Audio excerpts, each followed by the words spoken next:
2 Chroniques, chapitre 25. Amatsia devint roi à l'âge de 25 ans et il régna 29 ans à Jérusalem. Sa mère s'appelait Joadan de Jérusalem. Il fit ce qui est droit aux yeux de l'Éternel, mais avec un cœur qui n'était pas entièrement dévoué.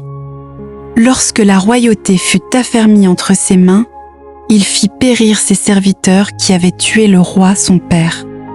Mais il ne fit pas mourir leur fils, car il agit selon ce qui est écrit dans la loi, dans le livre de Moïse, où l'Éternel donne ce commandement: on ne fera point mourir les pères pour les enfants, et l'on ne fera point mourir les enfants pour les pères, mais on fera mourir chacun pour son péché.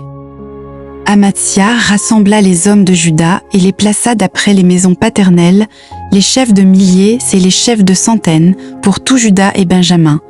Il en fit le dénombrement depuis l'âge de 20 ans et au-dessus, et il trouva 300 000 hommes d'élite en état de porter les armes, maniant la lance et le bouclier. Il prit encore à sa solde dans Israël 100 000 vaillants hommes pour 100 talents d'argent. Un homme de Dieu vint auprès de lui et dit: Ô roi, qu'une armée d'Israël ne marche point avec toi, car l'Éternel n'est pas avec Israël, avec tous ses fils d'Éphraïm. Si tu vas avec eux, quand même tu ferais au combat des actes de vaillance, Dieu te fera tomber devant l'ennemi, car Dieu a le pouvoir d'aider et de faire tomber. Amatsia dit à l'homme de Dieu: Et comment agir à l'égard des 100 talents que j'ai donnés à la troupe d'Israël? L'homme de Dieu répondit: L'Éternel peut te donner bien plus que cela.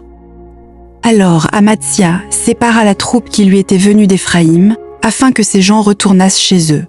Mais ils furent très irrités contre Juda, et ils s'en allèrent chez eux avec une ardente colère.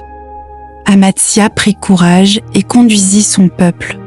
Il alla dans la vallée du sel, et il bâtit 10 000 hommes des fils de Séhir. Et les fils de Juda en saisirent 10 000 vivants, qu'ils menèrent au sommet d'un rocher, d'où ils les précipitèrent, et tous furent écrasés. Cependant, les gens de la troupe qu'Amatsia avait renvoyée pour qu'ils n'allassent pas à la guerre avec lui, firent une invasion dans les villes de Juda, depuis Samarie jusqu'à Beth-Horon, y tuèrent 3 000 personnes et enlevèrent de nombreuses dépouilles. Lorsqu'Amatsia fut de retour après la défaite des Édomites, il fit venir les dieux des fils de Séhir et se les établit pour Dieu. Il se prosterna devant eux et leur offrit des parfums. Alors la colère de l'Éternel s'enflamma contre Amatsia, et il envoya vers lui un prophète qui lui dit: Pourquoi as-tu recherché les dieux de ce peuple quand ils n'ont pu délivrer leur peuple de ta main? Comme il parlait, Amatsia lui dit: Est-ce que nous t'avons fait conseiller du roi? Retire-toi, pourquoi veux-tu qu'on te frappe? Le prophète se retira en disant: Je sais que Dieu a résolu de te détruire, parce que tu as fait cela et que tu n'as pas écouté mon conseil. Après s'être consulté, Amatsia, roi de Juda, envoya dire à Joas, fils de Joachaz, fils de Jéhu, roi d'Israël: Viens, voyons-nous en face. Et Joas, roi d'Israël, fit dire à Amatsia, roi de Juda. L'épine du Liban envoya dire au cèdre du Liban: Donne ta fille pour femme à mon fils.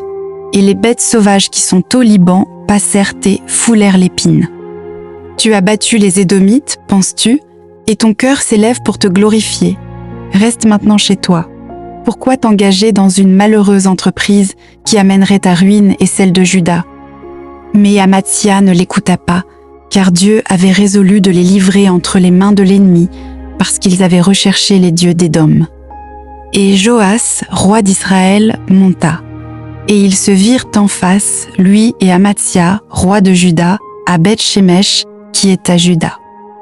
Juda fut battu par Israël, et chacun s'enfuit dans sa tente. Joas, roi d'Israël, prit à Beth-Shemesh Amatsia, roi de Juda, fils de Joas, fils de Joachaz. Il l'emmena à Jérusalem, et il fit une brèche de 400 coudées dans la muraille de Jérusalem, depuis la porte d'Éphraïm jusqu'à la porte de l'angle. Il prit tout l'or et l'argent et tous les vases qui se trouvaient dans la maison de Dieu, chez Obed-Édom, et les trésors de la maison du roi.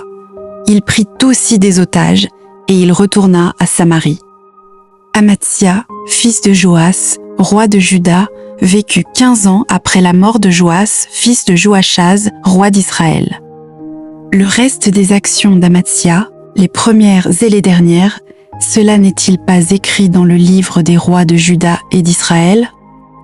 Depuis qu'Amatzia se fut détourné de l'Éternel, il se forma contre lui une conspiration à Jérusalem, et il s'enfuit à Lachis, mais on le poursuivit à Lachis, où on le fit mourir. On le transporta sur des chevaux, et on l'enterra avec ses pères dans la ville de Juda.